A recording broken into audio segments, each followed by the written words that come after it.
Imagine being so publicly cut off by your own brother that even silence feels louder than 1,000 headlines. That's exactly where Prince Harry stands right now, because Prince William has had enough. No more second chances. No more quiet diplomacy. Just a cold, final decision. There's no way back. The door isn't just closed, it's bolted, sealed, and the key? Long gone. Now here's the twist. William didn't announce this with some flashy interview or Instagram post. There was no dramatic speech, just absence. Total, deafening absence. And it's that very silence that's causing royal insiders, media outlets, and even longtime royal watchers to admit this isn't a pause. It's a permanent freeze-out. And the message? Couldn't be clearer. Harry is out of the picture. For good. Let's rewind for a second. The world watched as Harry and Meghan walked away from the royal family back in 2020. They called it stepping back, but behind palace walls, many saw it as desertion. Still, there was hope.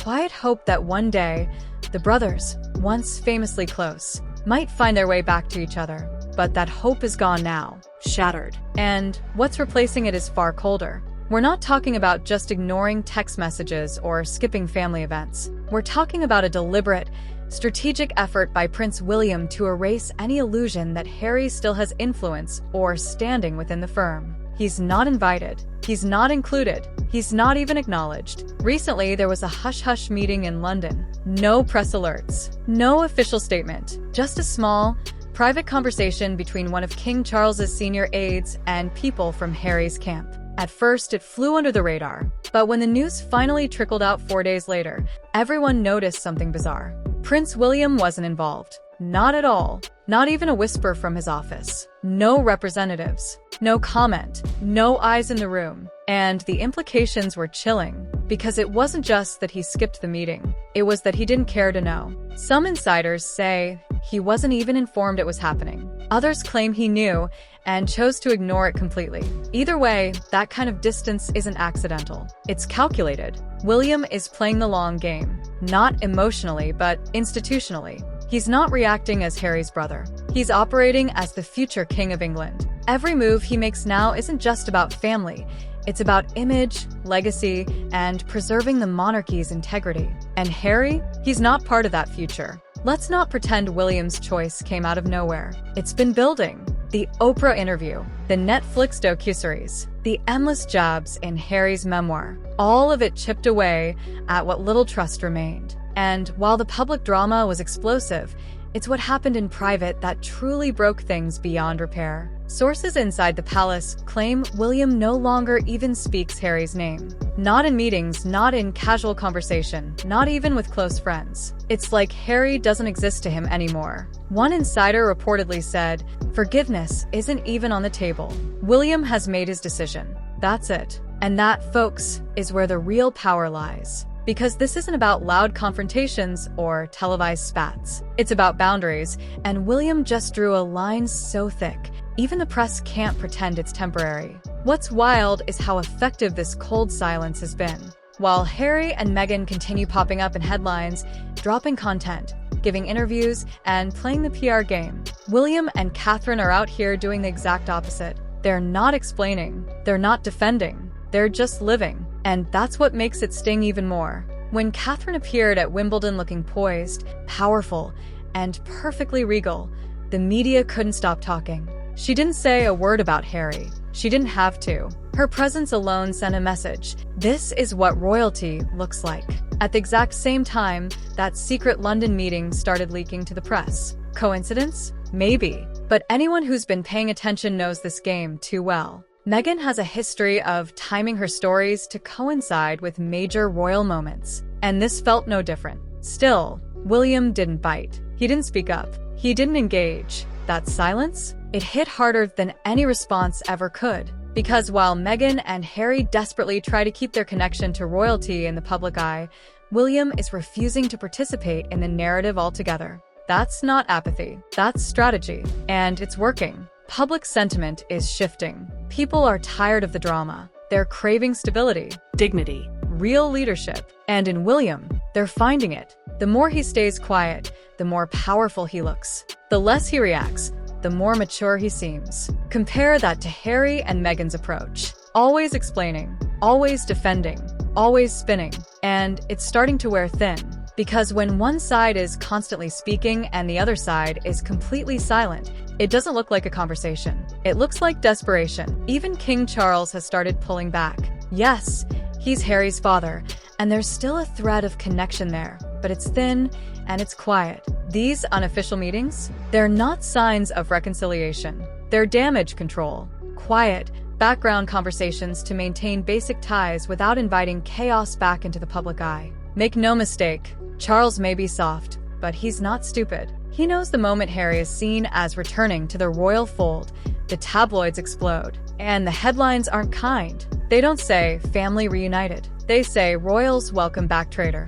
So, the palace keeps it off the books. And William? He's not playing along. He's not interested in half-in, half-out arrangements. In his eyes, Harry made his bed, and now he's sleeping in it. Think about what this means long-term. No more working roles. No more invitations. No royal security. No real presence at state events. Not even a mention in the planning rooms. He's been completely cut off from the inner circle. His titles may remain, but in practice, he's a ghost. And that silence is devastating. It's the one thing Harry and Meghan never expected. They banked on backlash, on outrage, on fiery statements they could counter and spin. But William gave them none of it. Just a locked door and a quiet smile. Even Catherine, with her carefully curated wardrobe and calm public demeanor, plays a part in this strategy. Every appearance is deliberate. Every photo, every handshake, every smile, it all reinforces the same message. We're steady, we're focused, we're the future. Meanwhile, the Sussexes seem frozen in time, repeating the same talking points, rehashing the same grievances, desperately trying to stay relevant to a family that's already moved on. William's silence stripped them of their favorite weapon, blame. No reaction means no counterattack.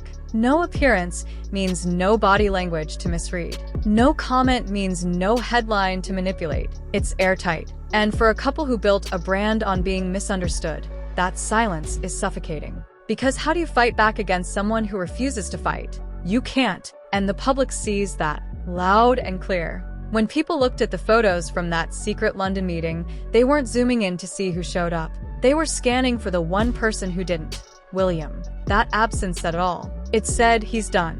He's not waiting for apologies. He's not hoping for healing. He's moving forward, without looking back. And it's not out of coldness. It's out of necessity. Because William knows exactly what's at stake. He's not just a brother. He's a father, a husband, a future king. And he refuses to let old wounds bleed into a new era of the monarchy. Some might call it harsh, but let's be honest, it's smart. In this new chapter of royal life, scandal fatigue is real. The public doesn't want more family feuds played out in tabloids. They want grown-ups. They want grace. And most of all, they want peace. That's what William is offering. Not with words, but with action. And every day he remains silent, he sends the loudest message of all. There's no way back. Not for Harry. Not for Meghan. Not for the chaos they left behind. The door is closed. The bridges are burned. And the crown? It's moving on without them. But if you think this is just a royal sibling squabble, think again.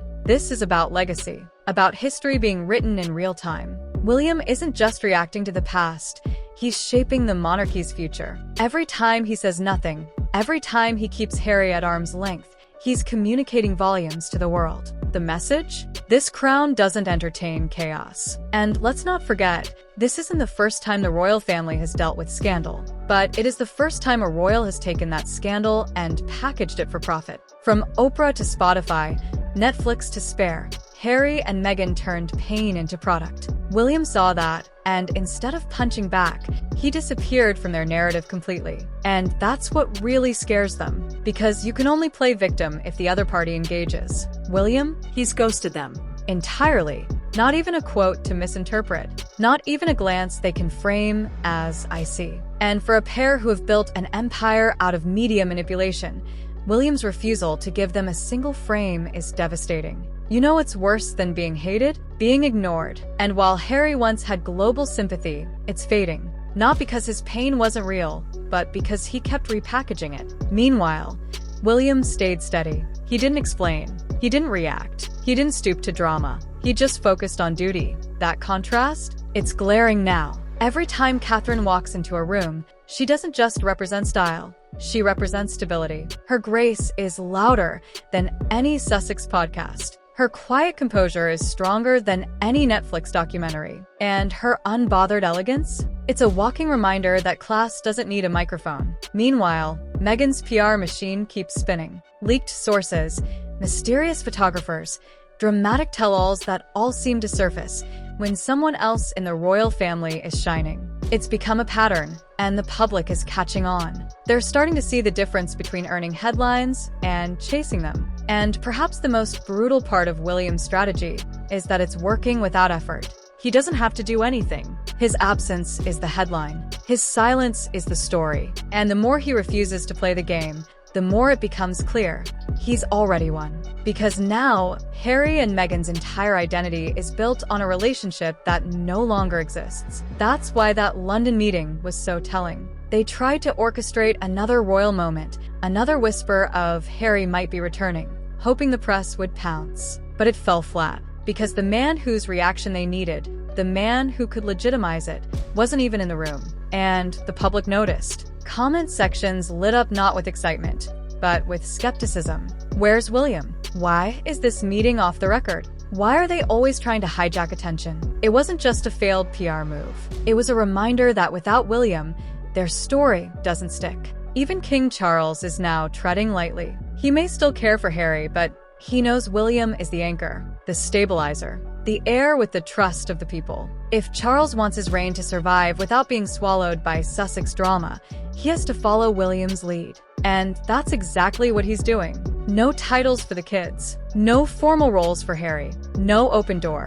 Just soft, quiet back-channel contact that doesn't ruffle feathers and certainly doesn't involve William. Because William's not just protecting the institution, he's protecting his family. His 3 children are growing up in a very different monarchy than the one he inherited, and he's determined to shield them from the circus Harry created. No messy headlines, no family backstabbing, no distorted truths plastered across the world for entertainment. Just stability, just purpose. And that's why he'll never reopen that door. Not because he's cold, but because he's learned. Learned that silence is the only thing that can't be weaponized. That privacy is the only armor that can't be cracked. That sometimes cutting ties is the kindest thing you can do for your future. Meanwhile, Harry's stuck in limbo. Neither royal nor truly American. Trapped between worlds, clinging to a past that's already moved on without him. And the saddest part? He probably didn't see it coming. He thought there'd always be a way back. That blood would be thicker than headlines. That William, the big brother he once leaned on, would eventually extend a hand. But he didn't. And he won't. Because there's no more hand to extend. William's hands are full, raising children, supporting Catherine, preparing for the throne. There's no room for distractions. No energy for chaos. No tolerance for spin. Just clarity, boundaries, and forward motion. So the next time a headline whispers about reconciliation, don't buy it. The next time Meghan drops a mysterious leak or Harry gives another cryptic interview, remember this. William already made his decision. He didn't say it with a press release. He said it with distance, with silence, with a total erasure of Harry from his present and future. And the more time passes, the clearer it becomes. This isn't a pause. It's permanent. Because when someone like Prince William draws a line, it's not in pencil. It's carved in stone. And the Sussexes? They're on the other side of it, knocking on a door that isn't locked. It's gone.